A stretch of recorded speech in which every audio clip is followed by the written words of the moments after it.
Muito bem. Marcelo Marcengo, não sei se você já tem que ir ou se você quer fazer uma pergunta. Quero fazer uma pergunta que é assim. É muito difícil que você veja, aqui a gente está discutindo, estava o Elias aí, está você agora, mas são pessoas que têm uma massa encefálica privilegiada. Mas como é que a gente faz para traduzir tudo isso para o cidadão comum?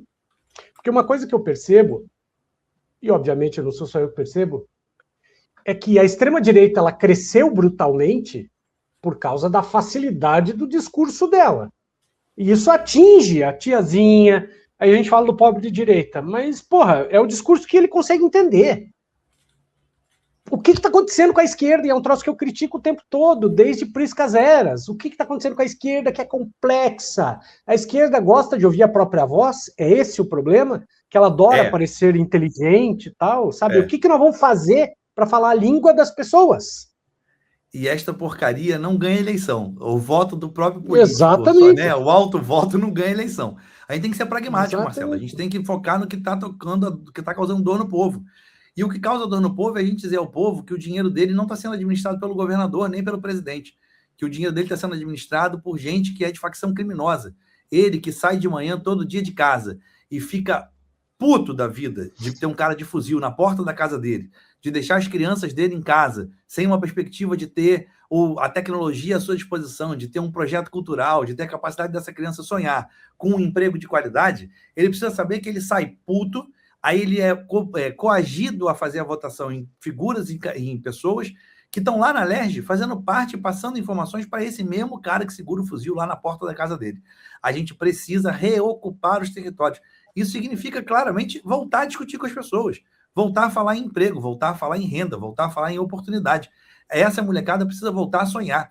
Eu, outro dia, peguei um dado do Datafolha falando sobre como é que era a percepção, a divisão das pessoas em relação a quem é nem na política, ou seja, nem Lula, nem Bolsonaro. E a maior parte dessas pessoas, que são cerca de 27% do eleitorado nacional, 27%, então tem um terço das pessoas que é nem uma coisa nem outra. Nos terços que estão nas pontas, tem a galera que é de esquerda, não lulista, ou seja, ela é de esquerda e irá com a esquerda no campo crítico, e tem a galera que é lulista, irá com o Lula, não importa muito o que o Lula fizer. Do lado de lá da direita tem a mesma coisa. Tem uma galera que é de direita e irá com o que der mais densidade ao campo da direita, e tem uma galera bolsonarista, que é doente. Se o Bolsonaro xingar Jesus de nome feio, ele vai junto com o Bolsonaro e passa pano para o Bolsonaro xingar Jesus de nome feio. Então, muito bem. Isso é um terço. Dentro desses terços tem a metade que é extremista, digamos assim, que está na ponta daquele viés. Tem um terço da população que está, desculpe o termo, está cagando para essa disputa. Ela quer saber o seguinte: por que a água está chegando suja na minha casa? Por que o meu filho não tem a escola, falta o professor de matemática? Por que o policial entra aqui dando tiro pro alto? Por que eu não tenho a capacidade, a possibilidade de comprar as coisas que eu quero dar de qualidade para o meu filho e para minha filha? Por que eu não consigo um emprego melhor? É isto que este terço da população está flagrantemente dizendo que precisa saber. E a gente precisa começar a falar isso para as pessoas. Porque os nossos debates passaram a ser assim: acusar o Bolsonaro de tudo que ele é, né, e defender a gente do que acusam a gente de tudo que a gente não é.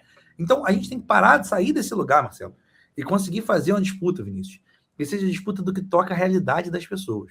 Não precisamos falar de emprego, não precisamos falar de renda, não precisamos falar de oportunidade de futuro.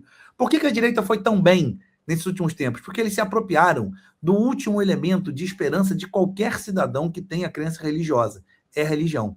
O crescimento da extrema-direita está visceralmente conectado com o crescimento do protestantismo evangélico neopentecostal. Ainda é na igreja, ainda é lá na Assembleia de Deus, ainda é na Igreja Universal do Reino de Deus, em que eles entram e recebem uma palavra de acolhimento, onde ele entra e o irmão vai contratar o serviço dele de marcenaria.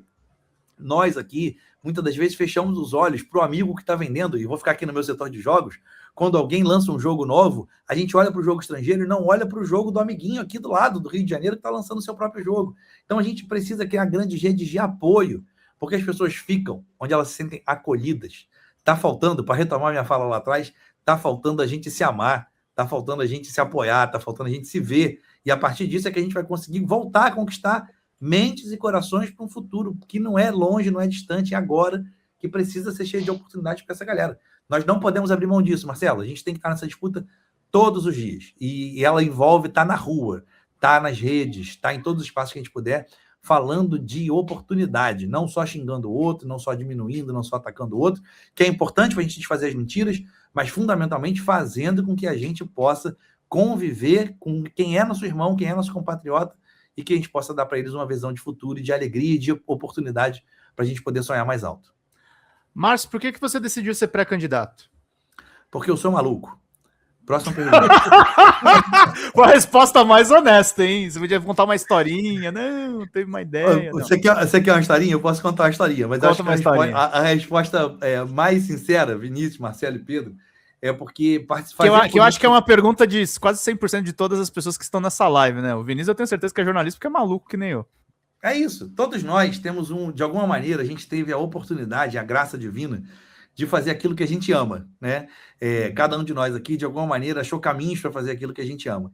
Eu, desde muito jovem, desde muito menino, sempre gostei da coisa do grupo, da coletividade, do bem comum, sempre foi um negócio meu. Eu sou representante de turma desde meus 10 anos de idade, presidi Grêmio, presidi movimento estudantil. Eu estou há muito tempo fazendo essa movimentação de organizar as pessoas. Eu não consigo acreditar num mundo que se resolve com Messias, com Cristos que descem à terra.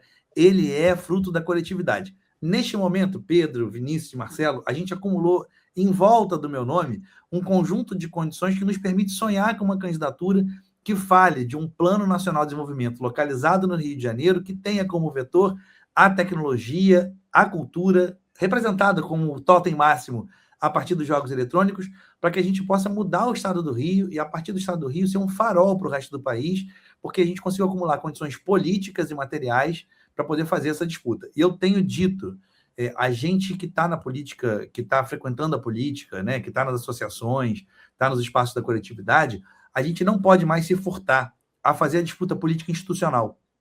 Nada sobre nós sem nós.